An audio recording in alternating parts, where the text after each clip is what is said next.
I'm going to record the meeting. So the meeting's being recorded so that we can post it to our Cultural and Family Connections website at some point later, probably within the next day or two, so that folks who weren't able to be here tonight can still watch the presentation and provide some comments to either me or Henry, and we can take those into consideration before we submit the grant. So we're planning to do the grant submission at the end of next week. So right around June 5th, it's due shortly after that. So they've extended it this year because of coronavirus. So, so thank you for coming. This is the presentation of our Title VI grant. So this year, going into next year, 2021, we will be going into the 4th year of a 4-year grant cycle. So after this next year, we will be writing a new grant. So it'll be real important to have parent input on the direction for the new grant. Henry and I have talked for the last several years of this grant that going forward, we would probably only write a 2-year cycle at a time. That allows us a little more flexibility to change what we want to change in the grant, and to do some things maybe a little quicker than in the 4-year cycle. So what I have to share with you this evening, and I'll put it up as a screen share so that you can see it. And I don't know if you received a copy of the grant from Henry, but we can certainly get you a hard copy too if you would like. But what we have is the draft of the grant to be submitted at the end of next week. So there is some room for comment. There's room for some changes in some areas. So I will go through that so that you can see what those sections are.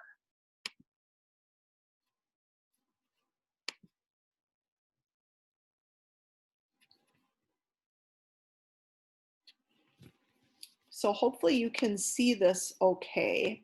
So basically this is the preliminary information. And with my cursor, hopefully you can see the budget amount of $9,206 is what we will have to work with during the 2021 school year.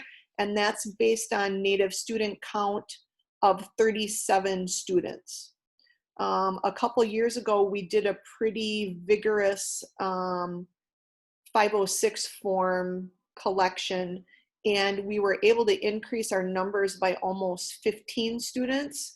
But then in the last year or two, with some graduations and some families moving out, we dropped down from last year to this year by almost 14 students. So each of the students, whatever the calculation is at the Department of Education, impacts the allocation. And in all honesty, I don't know how they calculate that formula, but it is based on the number of students with 506 forms in the district.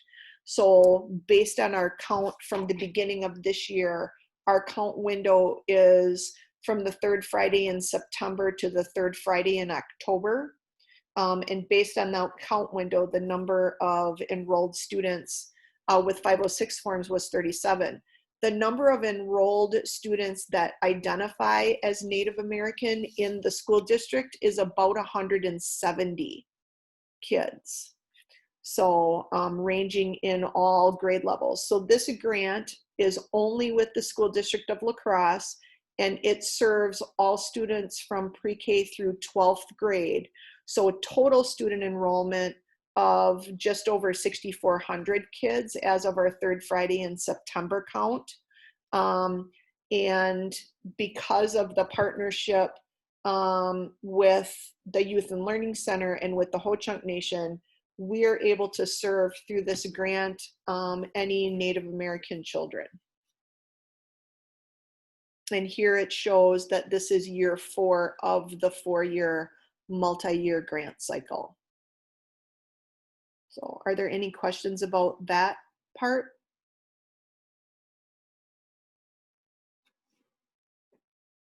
Okay, so this just lists the people who are contacts at the school. So I serve as the project director, and Patricia Sprang, who is our school executive director of finance, she serves as an authorized representative for the grant.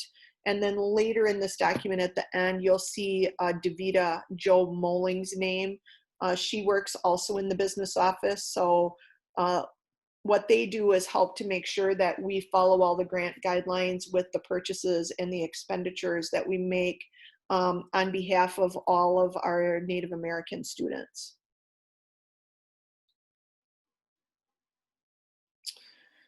So I'm going to slide this so that you can maybe see a little better. Okay, so in the school district of La Crosse, we have several other title programs. So in this section right here under 2.2.1, other title programs for children in the district are also included. With Title VI, we do not combine all of our title monies in that way. So Title VI is used specifically for Native American students, and it's not combined with other titles. Now, when I say that, that doesn't mean then that Native American students or other children who qualify for Title I would not receive Title I because we have these funds. Title I also serves all children. We service all homeless children. We have some English language acquisition funds that we utilize. We don't coordinate that with our language acquisition program in the district, though about a year ago, I think, Henry, we had some conversation about Ho-Chunk language being offered through the school district as well. So, the coordination of services for students exists, but Title VI, and you're going to see here where it shows Title VII.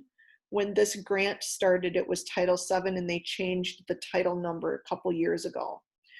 So the students receive those services, but they're not, the funds that we provide through Title VI do not get meshed together with the other titles. Hopefully that makes sense to you, that the $9,206 is specifically for Title VI purposes, and it doesn't get diluted necessarily by the other titles. Okay, so in this first section of script or text, this is the initial grant purpose and the coordination of services. And so it might be hard for you to read it. So if you don't mind, I will read it to you. And then I think that will help too for folks that will view the video later. Our Title VII, currently Title VI program, is one of many programs that support Native American students. Title VII program provides tutors both during the school day and after school to support Native American students in the areas of reading and math. Most of our schools are Title I schools, which have additional teaching and support staff to assist students who are not at grade level in reading and math. These programs provide small group instruction in these areas with a qualified teacher during the school day. Most of these Title I teachers also provide Tier 3 support for reading and math instruction for students most in need. So if you're not familiar with Tier 3, when support is necessary to help kids reach grade level, that's a tiered system, and a Tier 3 support would be about as close to one-to-one specialized instruction to help students get to grade level as what we would have. And that Tier 3 support happens prior to any sort of special education referral that may come. And there's requirements for what that Tier 3 support must look like if there is the potential for any sort of special education referral. The goal is not to refer children to special education, but to help them get as close to or on grade level as we can without using special education. They also supply after-school programming, additional math and reading instruction where appropriate. All of the elementary schools in the district receive AGR funding, which allows for smaller class sizes in all of K-3. So that is a class size reduction funds that come to the district. The Title VII program primarily provides staff development and cultural support for students and staff. There are many opportunities throughout the year to discuss cultural issues across cultures and with a variety of staff. This year, our entire district focused on equity training, where all teachers and teacher assistants went through 5 to 6 different modules discussing integrated comprehensive systems for equity. We continue to look for ways we can work together to support our Native American students and provide meaningful staff development for our staff. So the equity training that is discussed here was held in the district in the summer that this grant went into effect for that year. And that was the year that we did our ICS training, that Integrated Comprehensive Systems for Equity. So in keeping with the grant, a lot of the funds are used for professional development for staff.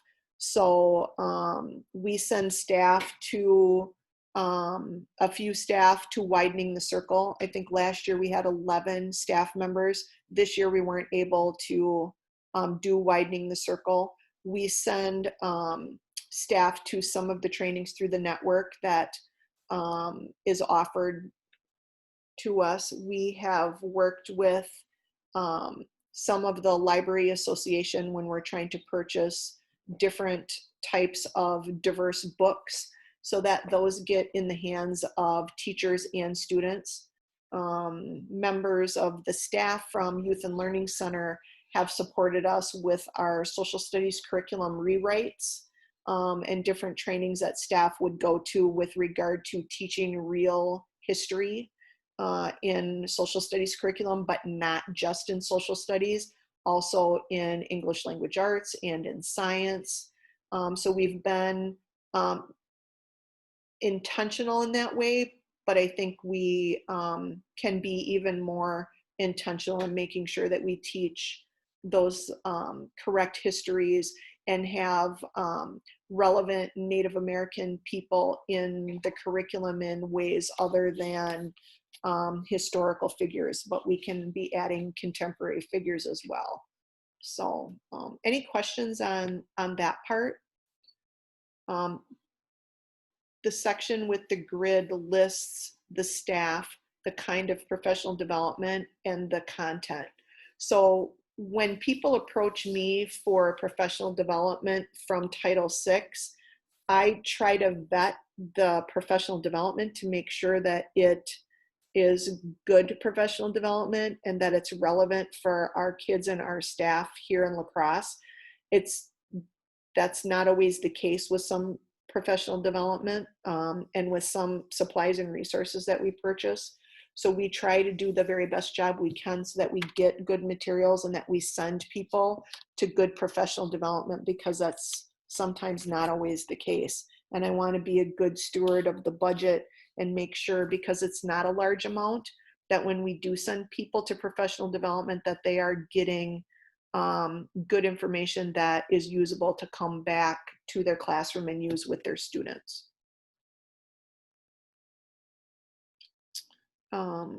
Anything, Henry, that you want to add there?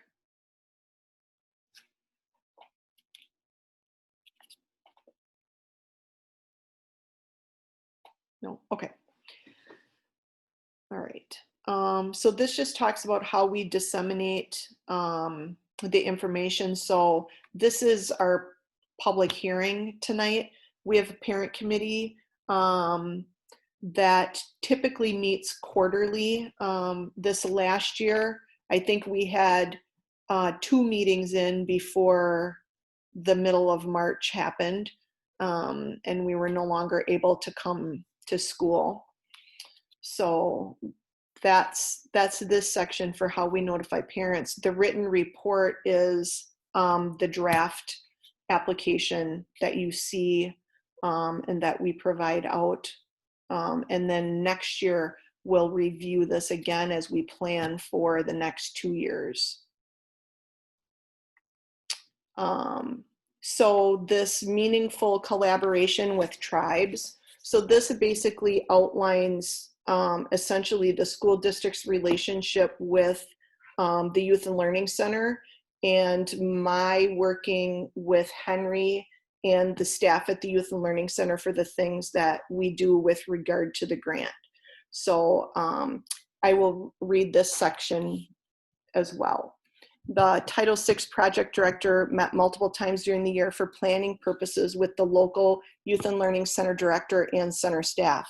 Henry also serves through this grant as the Title VI coordinator. So when we get to the budget part, I'll explain a little bit of that as well. During these planning meetings, we discussed the access to student homework needs, and an access solution was identified and implemented, making it easier for the after-school program staff to access school data and help with academic work. Parent meetings were also coordinated and conducted with the support of the Youth and Learning Center director and staff, providing a meal and childcare.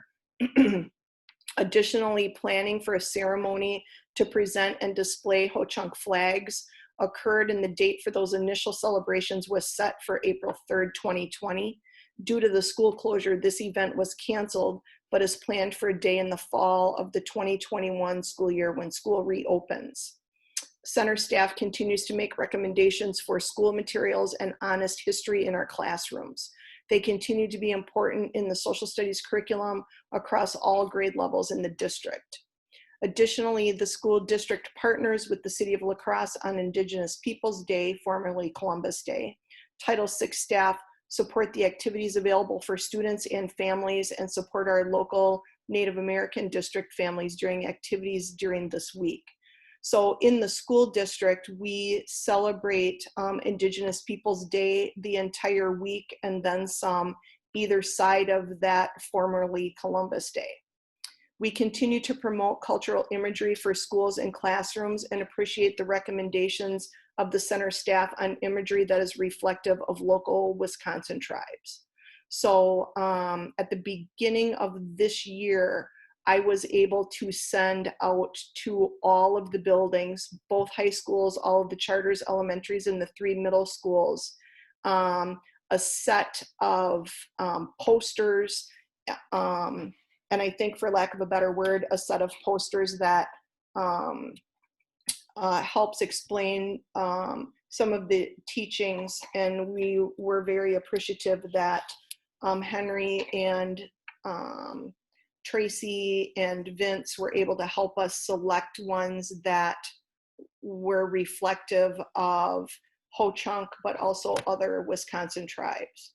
And then we have Ho-Chunk flags ready to go for each of the schools. Those came in right as we were closing due to coronavirus.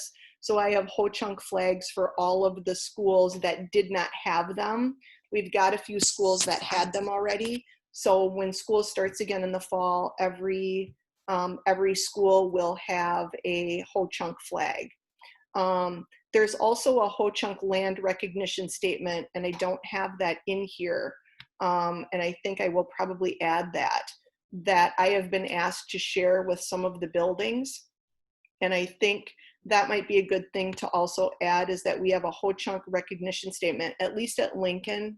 We have it displayed in the hallway as folks first enter the school. And so I think having that available to the other buildings along with the Ho-Chunk flag would be appropriate for starting the school year. I know that the access has been an issue in the past, and so we worked on a solution so that the homeschool coordinators at the Youth and Learning Center were able to see student grades and missing assignments so that they could help kids make up work and have kind of a sense of what was happening in the classroom. And that had tended to be difficult, and we worked out a solution for that gives the Youth and Learning Center staff access in Skyward for the students that are part of the Youth and Learning Center to be able to have access to their missing work, homework, and some of those things, like we set up our coaches for activities. So it's exactly the same access that school staff would have. So I think that's helpful, and I think that maybe happened shortly, within maybe a month or two of us going on closure. So I'm not sure how much Henry and the other staff at Youth and Learning Center have been able to utilize that access.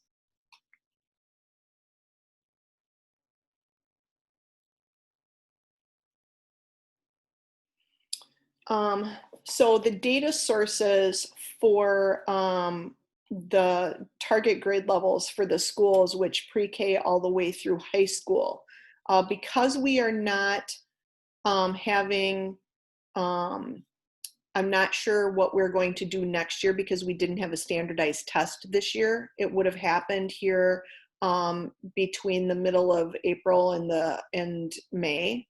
So I'm not sure with the standardized testing how we might be able to do that, but I wasn't able to change it. I wanted to use just district benchmark assessments to determine if the culturally responsive academic enrichment that we do at school and that also gets transferred to Youth and Learning Center as a value added for our Native American students, if it's reflected in both our state and our district assessments. So I'm not sure what our marker can be without our state testing for this year. Because by the time this grant is due again next year, we won't have our state test data back. So we will have 18-19's test data, and we'll have district benchmark data from this year that we're ending now, and we'll have district benchmark data for early next year, but we won't have a full year of data. So that might present a concern for us when we wrap up this 4-year grant cycle. Historically, our just as I've gone and looked through the data for each of the 4 years of this grant, our graduation rate has been at or near 100% for our Native American students. And I know Henry and I have discussed that percentage. Our our state standardized test scores have been at or near the state level of proficiency if I just pull out our Native American students in the grade levels that are tested. So I feel like that is also good data. So hopefully the academic enrichment that we do and the Youth and Learning Center does continues to provide that good data for us. Any questions on anything that I've presented so far? Okay. So here is the budget piece. So there are several sections to the budget. So there's administrative section, which cannot be more than 4.5% of the total grant. So the total administration funds is $414. And then the rest of these dollar amounts are broken out down below in the other sections. So a total of $2,900 for travel. $1,500 of that is funding for travel to transport students from the schools and those pickup points to the Youth and Learning Center for the after-school programming, and then from there home. So that $1,500 is totally for in-district student travel. This $800, as also part of this $2,900, is out of district travel. That's also student travel. So $2,300 is devoted to student travel. So the very first Indigenous Peoples Day, just as an example, we picked children up that were interested in going to that celebration. We picked them up from multiple schools. We bused them to City Hall. they were there present for that initial celebration and ceremony, and then we busted them back. So even though this says out of district travel, that's really more like the field trip travel budget. So that's an example of one of the travel activities that we've done in the past for students. And then 600 in travel to cover any professional development that we would send staff to. So as an example, I think 2 springs ago, I went to Warren's to attend a training with Henry that was provided by the network. And so that would be part of that travel expense. Okay, any questions on that? Either 414 or 2,900? No? Okay. We do not purchase equipment with this budget. I've made it a point not to, because with a small budget, purchasing equipment can take up a significant portion of the budget, and then there's not funds left for the kids necessarily. And I say that because we are going to have funds left over from the year that we're ending. And typically the federal government with this grant does not allow any carryover. If you don't spend the budget, they don't allow you to carry it over and spend it in the next budget cycle. But this year they are allowing us to do that because of just the situation with schools. We missed about 1/3 of our year. And because they are allowing us to do that, there may be some equipment that we could purchase. And one of the things that the federal government has shared with us, and specifically for this Indian education grant, is that if we have families that we know do not have the technology that they need to be able to do remote learning or virtual school or whatnot, like we've been doing the last couple months, we can purchase internet access points and some other sort of technology through this fund that would go specifically to our Native American families for the purpose of helping them to access education if we continue to have to be at home, let's say in the fall of next year, or sporadically through the winter months. So that's something that Henry and I would work on to try and make sure we knew who the families were that would need that support and be able to get that to them. That type of equipment can be budgeted through this grant. Questions about that at all? That was something that I just learned within the last week, I would say.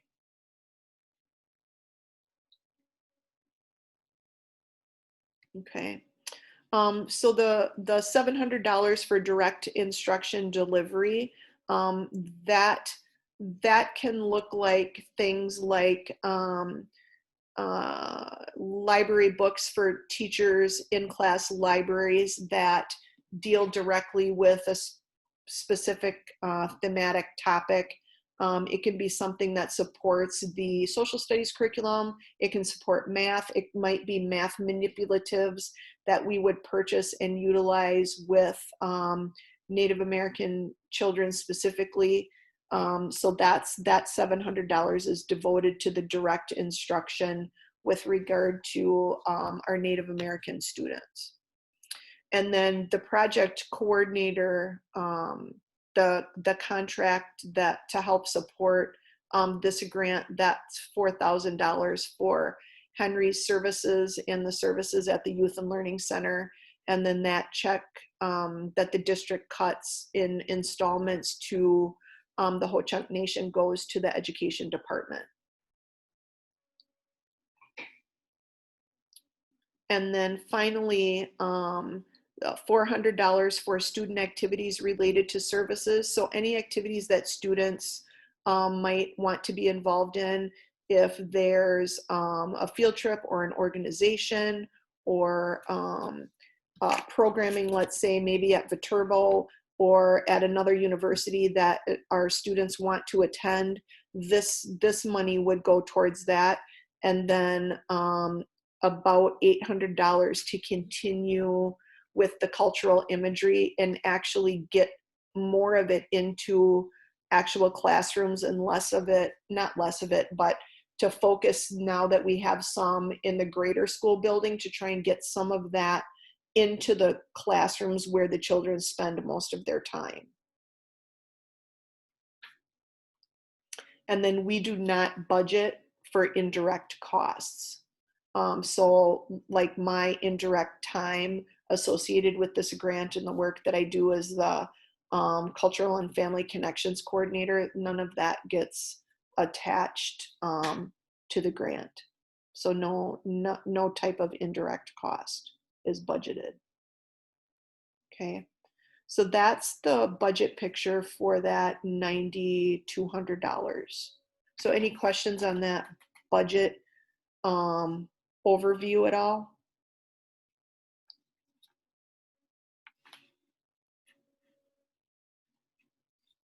Okay.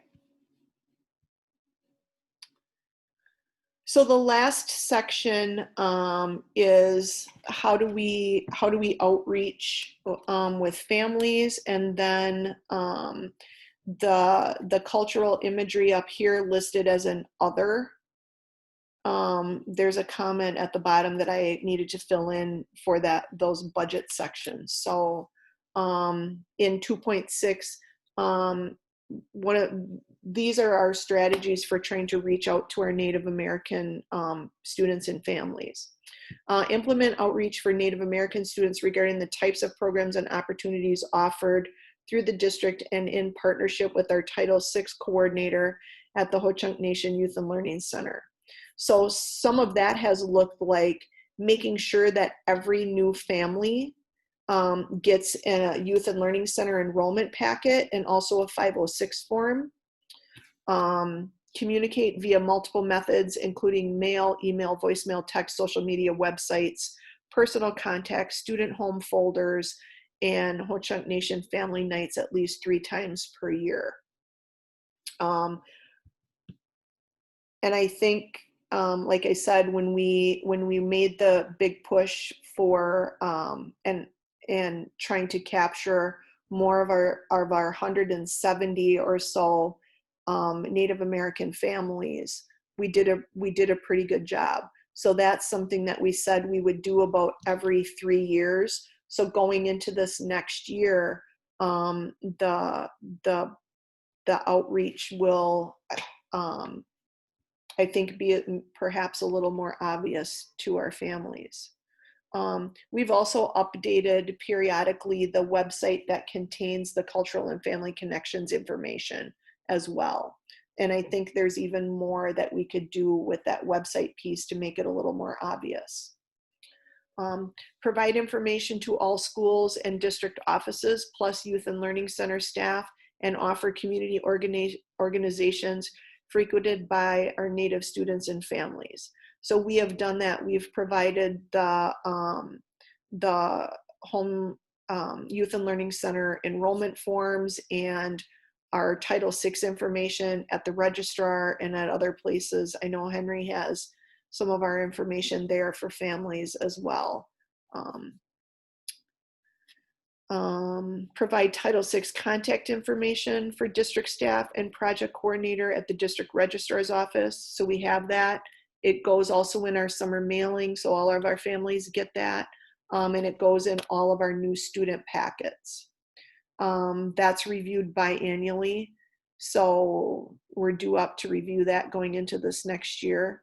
The enrollment of Native students, completed 506 forms, and Youth and Learning Center enrollments, and provide information to families as needed. Review and update our school website information regarding Title VI and other appropriate programs. Typically every fall, Henry and I go through all of the student enrolled children in the school district who self-identify as Native American. And then I provide Henry a list of those students, and then we work together to try and collect both the Youth and Learning Center enrollment packets and also the 506 forms. Questions on that part? If there's something perhaps I'm missing, that we should add in terms of outreach, we certainly would be interested in knowing how to do a better job with that.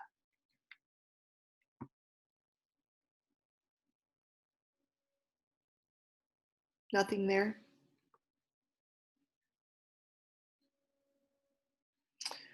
Okay, and then the last one, and this came a little bit from some of the trainings that I've been to and some that Henry and I, the one that Henry and I attended together. Excuse me. We have learned from our family, state education offices for Native student education, and our own learning about racially diverse students that cultural imagery and culturally specific materials are very important, as is promoting positive contemporary Native American people. Cultural imagery, including maps and other identifiable materials for school spaces and spaces frequented by the community at large within our schools, is important to our Native families. We'll make efforts to provide that cultural imagery and historically appropriate and contemporary materials to each of our schools and to the appropriate classrooms where social studies related topics or literature related topics are studied at each elementary, middle, and high school level. So we have, as I mentioned earlier, with some of this budget, purchased those cultural imagery pieces. We have the flags. We continue to purchase books both for students and for staff to do their own professional development, and for children to have a book in a classroom that they can pick up and read that is culturally relevant, that shows a person of color, a Native American person, as a main character in a text, and not as an ancillary staff or as a cartoon character. I have offered trainings to staff also about how to look at their class materials, so that they are representing particularly Native American folks realistically, and not as cartoon characters, and also not as people that are not contemporary.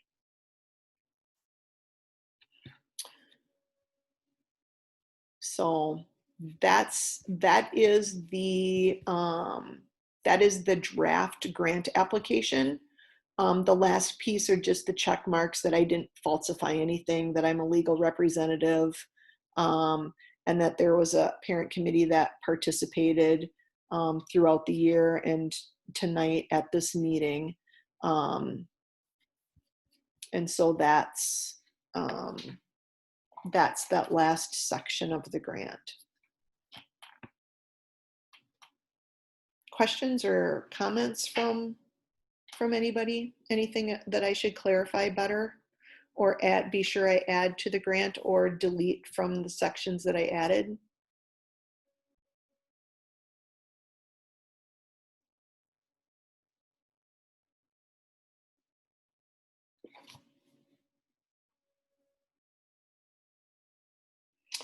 Okay. This document is available through Henry if people want to review it further. It will not be submitted until the end of next week, so there's about a week for people to look at it, kind of digest what's there, talk through some ideas, make some suggestions in the sections that we are able to yet edit. So there's the description of the collaboration with the tribe. So if there's things there that we should be doing differently, happy to add that. If there's some budget considerations that we should be making, we would love to hear that as well. And then in that last section on outreaching to our Native American families, and then anything that would be relevant to our cultural imagery and our culturally specific materials for classrooms. Those would be the sections that we can still edit. That first section, we cannot, that's a static section that is part of the grant from the original writing of it.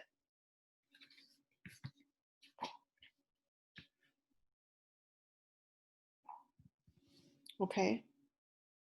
So if there aren't any questions, the official part of the meeting is over. And so I'll stop the recording. Just remember that the recording will be available on the school website in the Cultural and Family Connections section.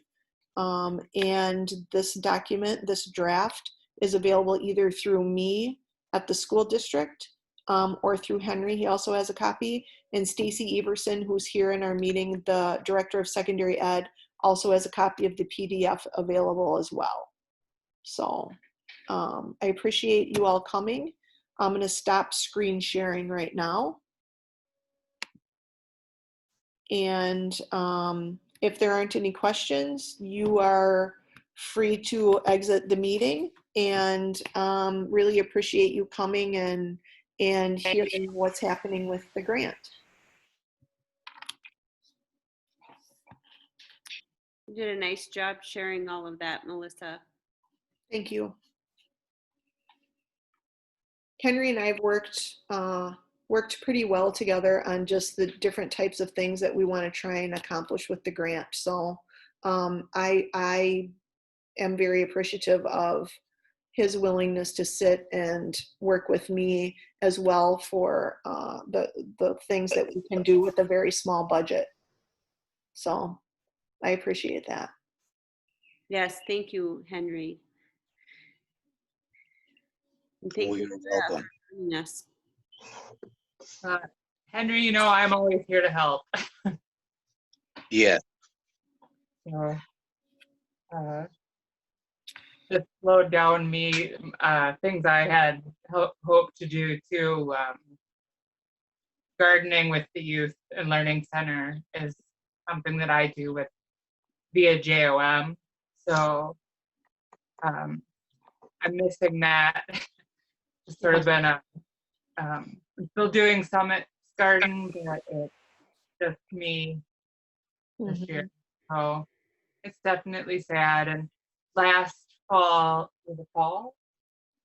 picked up a project working with Grow Lacrosse and doing incorporating some Indigenous but whole chunk learning with a project through Grow Lacrosse, and we were going to do that again here in the spring. Yeah. And that did not get to happen. So hopefully next year we'll still get to do it. And I have a good friend now with Grow Lacrosse that we'd like to make it happen, even if Grow does not stay on board with it, to continue that in the area. So that's a great idea. I love that idea. Yeah, we are working diligently in Summit and some other areas just to continue what we can.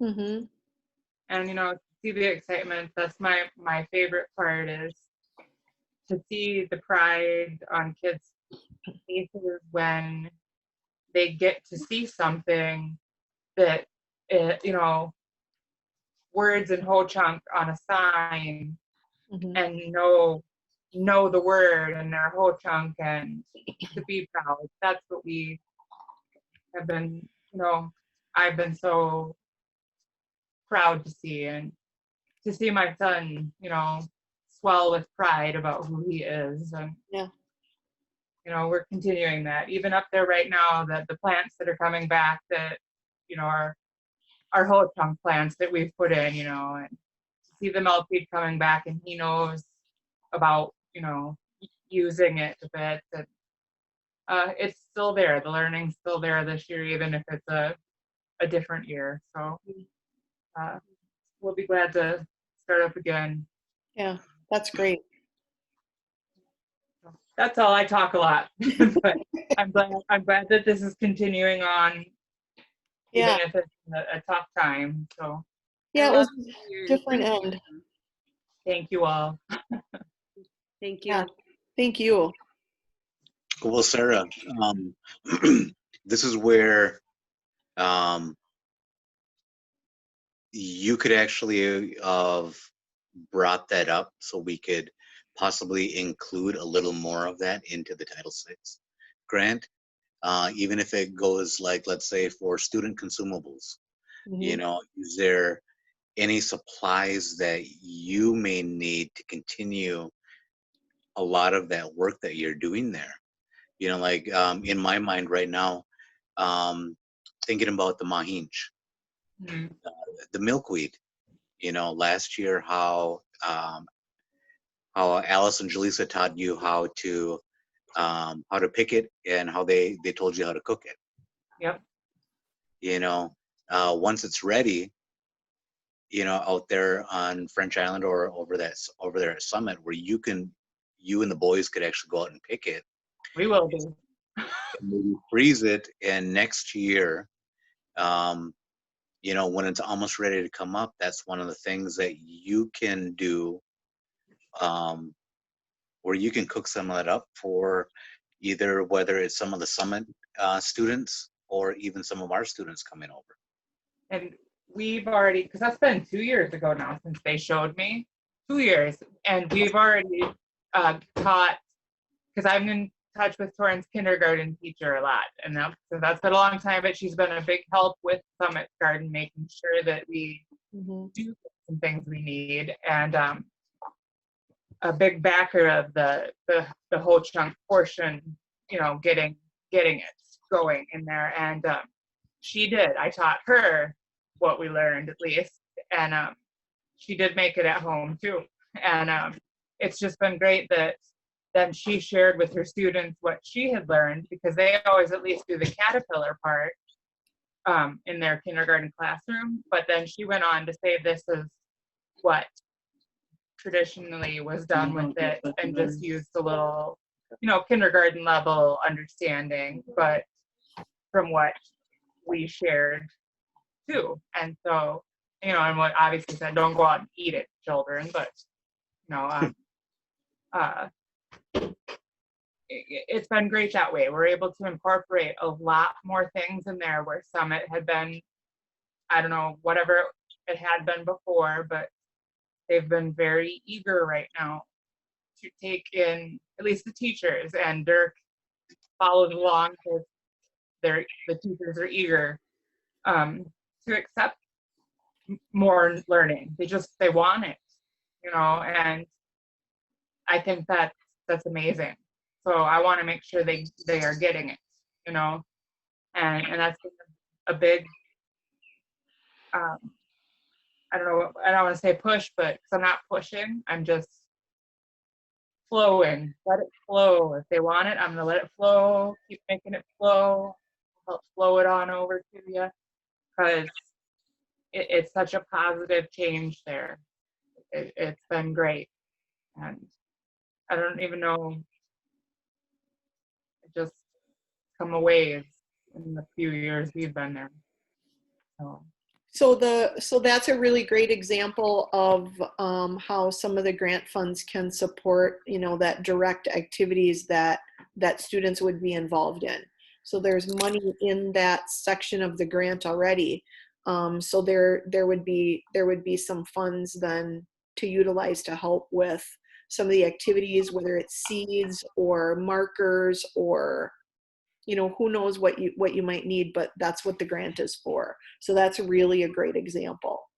Yeah, at Grow we did a project where we made welcome signs that we did it in English and then in Ho-Chunk. Mm-hmm. But then we also did leave space that we would be able to in the future if we wanted to write it in a couple other languages, just so we were leaving that option up. So it was a larger 2x4 that was treated and then coded again. So that way we, you know, leave it to be multicultural, but we said that the reason that we did it that way is Ho-Chunk was the first language. So it was done in Ho-Chunk first and then English. Mm-hmm.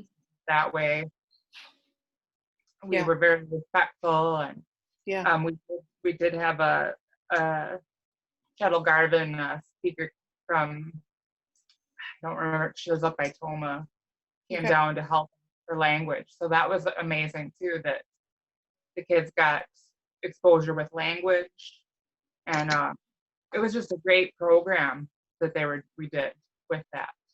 So it was something that I think every school we could incorporate this kind of lesson, and Sure. it would be amazing. It wouldn't have to be through Grow Lacrosse, because it wasn't like they specifically started it. I mean, it was my baby that we put together and Right. flew with. So, Right. But I think it would be something that the Youth and Learning Center could sponsor at schools, and it would be just great. Mm-hmm. And Yeah. it went so well. So we did it at 4 different schools, I believe. Yeah, that's awesome. Great idea. Thanks for doing that. So it's something I think that could be done again. So I don't know how that plays in, if that's something we could try to figure out. Yeah, we certainly could, Henry. Do it. We can You know, figure like, that out. Yeah. Yeah, we can figure out maybe how to phase it in to a few schools every year until all of them have had some, some of it, even at our middle and high schools with our foods classes, learning some of that, like the conversation you were having about the milkweed. Yep. I think that would be very powerful and very interesting, and give kids and not just Native American students, because there's such a small population in the whole district, but important for all students to know that history and the history of the area. I think that'd be great. I do too. I'm gonna write notes, Henry. I meet with family and consumer ed teachers about once a month. Of course, we'll take a break now during the summer months, but that will pick up again in the fall. So certainly something we can share. Mm-hmm. And I'm willing to help in any way. Like if I need to just be there to carry boxes for presenters, or whatever it is, you guys can count on me for that. So Henry knows that. Okay. Yeah. Even though her husband doesn't want her to carry the heavy boxes. I'll do it anyway. If it is to help these students, I'm there. So you know that. Yes, I know. That is all I have. Thanks for sharing that. Yep. That's good. We can incorporate that into some of the sections for the meaningful connection with tribes, and then I'm gonna drop myself a note too, that there might be budget requests that come as part of that. But that's what we're trying to do. So I think that's great. And then if there's speakers or presenters that come and staff comes, then we have the ability to use some of that professional development money easier, because we don't have to worry about the travel. They'll just come to Summit, as an example, and meet with you and meet with maybe some other folks from the area, like you mentioned, the woman that came from Toma, and be able to teach through some of that. So, with Stacy here, the family consumer science teachers, that might be a really nice way for them to get some different kind of professional development that's more regional and relevant right in La Crosse and in our area, that gives a historical perspective too. So I like that idea a lot. I think that's really great. That's exactly the kind of thing that we are looking to try and do and promote and build and grow on year in and year out of this grant. Yeah. So, okay.